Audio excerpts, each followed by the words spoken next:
بسم اللہ الرحمن الرحیم۔ عقلمند گدھا۔ زینب غفار۔ جنگل کے بادشاہ ببر شیر نے چشمے کے کنارے والی چٹان کے نیچے گھنی جھاڑیوں سے جھانک کر دور تک پھیلے دھان کے لہلہاتے کھیت پر نظر ڈالی۔ بہت دور ایک درخت کے نیچے کوئی چیز ہلتی ہوئی نظر آ رہی تھی۔ شیر نے پنجوں سے آنکھوں کو ملتے ہوئے دوبارہ اس طرف دیکھا۔ یقیناً وہ کالا ہرن تھا۔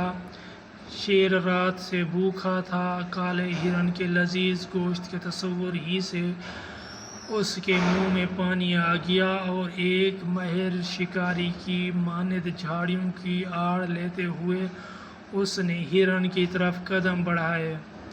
دوسری طرف بانسوں کے جھنڈ میں ایک چیتا بھی ہرن پر نظر جمائے ہوئے تھا۔ بھوک سے اس کے پیٹ میں بھی چوہے دوڑ رہے تھے۔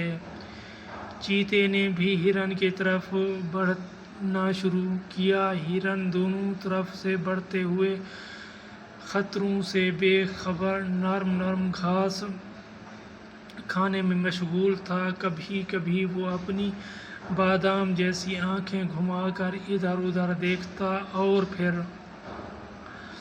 گھاس کھانے لگتا۔ جانور خطرے کی بو سونگھ لیتے ہیں۔ ہرن کی بے چینی آنکھیں ظاہر کر رہی تھیں کہ اس نے خطرے کی بو سینکھ لی ہے۔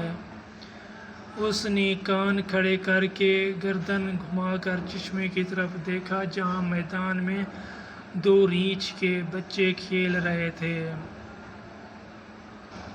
ابھی ہرن پہاڑ کی طرف رخ کرنے کا سوچ ہی رہا تھا کہ مشرق اور جنوب سے شیر اور چیتے نے جھاڑیوں سے چھلانگ لگائی اور دونوں تیر کی طرح ہرن کی طرف لپکے۔ ہرن لمبی لمبی کلانچیں مارتا ہوا پہاڑیوں کی طرف بھاگا۔ شیر اور چیتے کی رفتار کے مقابلے میں ہرن کی رفتار کم تھی، لیکن وہ اپنے ہلکے اور سڈول جسم کی وجہ سے ان دونوں کو غچہ دیتے ہوئے بھاگ رہا تھا۔ اس بھاگ دوڑ میں ان تینوں نے میلوں کا فاصلہ طے کر لیا۔ آخر کار ہرن ایک چٹان پر چڑھ گیا جو اتنی اونچی تھی کہ اس پر شیر اور چیتا نہیں چڑھ سکتے تھے۔ شیر اور چیتا چٹان کے نیچے زبانیں نکالے ہانپ رہے تھے اور ہرن کو للچائی نظروں سے دیکھ رہے تھے۔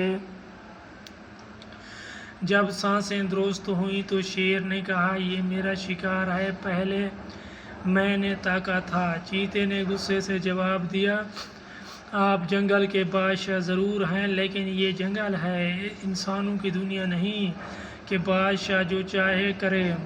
جانور اپنے حقوق کی حفاظت کرنا خوب جانتے ہیں۔ یہ میرا شکار ہے۔ شیر دھاڑا۔ انسان ہو یا جانور، جس کی لاٹھی ہو اس کی بھینسیں کا قانون ہر جگہ چلتا ہے۔ میں تم سے زیادہ طاقتور ہوں۔ شیر اور چیتے کی تکرار سن کر ہرن نے اطمینان کا سانس لیا اور کہا، میرے محترم بادشاہ ہو، یہ میری خوش نصیبی ہوگی کہ میں آپ جیسے شاہی خاندان کے افراد کی غذا بنوں، لیکن پہلے آپ دونوں طے کر لیں کہ آپ میں سے کون میرا لذیذ گوشت نوش فرمائے گا۔ شیر اور چیتا دوبارہ تکرار کرنے لگے۔ اسی دوران ادھر سے ایک گدھے کا گزر ہوا تو ہرن نے جھٹ سے مشورہ دیا، میرے خیال سے آپ دونوں اس سلسلے میں گدھے صاحب سے مشورہ لے لیں، کیونکہ مشورہ دینے کے لیے عقل مند ہونا ضروری نہیں ہے۔ شیر نے کہا، چلو مجھے منظور ہے۔ وقت پڑنے پر گدھے کو بھی باپ بنانا پڑتا ہے۔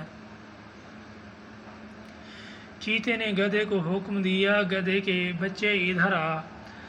گدھا پہلے تو ڈرا کہ کہیں یہ دونوں اسے ہی ہڑپ نہ کر لیں، پھر ڈرتے ڈرتے دانت نکالتا ہوا ان کے قریب آیا، اور جب اس نے پورا قصہ سنا تو خوشی سے مشورہ دیا۔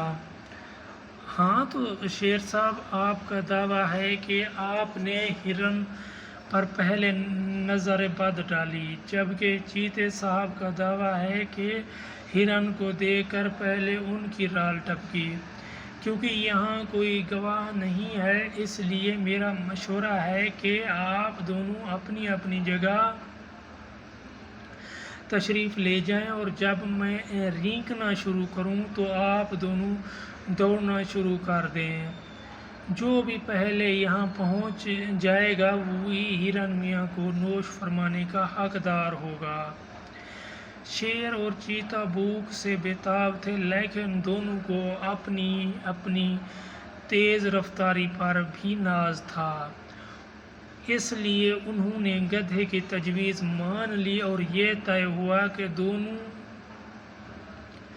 اپنی اپنی جگہ لوٹ جائیں گے، اور اس دوران ہرن صاحب چٹان سے اتر کر نہا دھو کر ان میں سے ایک کی خوراک بننے کے لیے میدان میں کھڑے ہو جائیں گے، اور جیسے ہی گدھے صاحب اپنی ساری آواز رینگنا شروع کر دیں گے دوڑ شروع ہو جائے گی۔ شیر اور چیتا اپنی اپنی جگہ واپس چلے گئے۔ جب کافی دیر تک گدھے کے رینکنے کی آواز نہ آئی تو دونوں کا ماتھا ٹھنکنا۔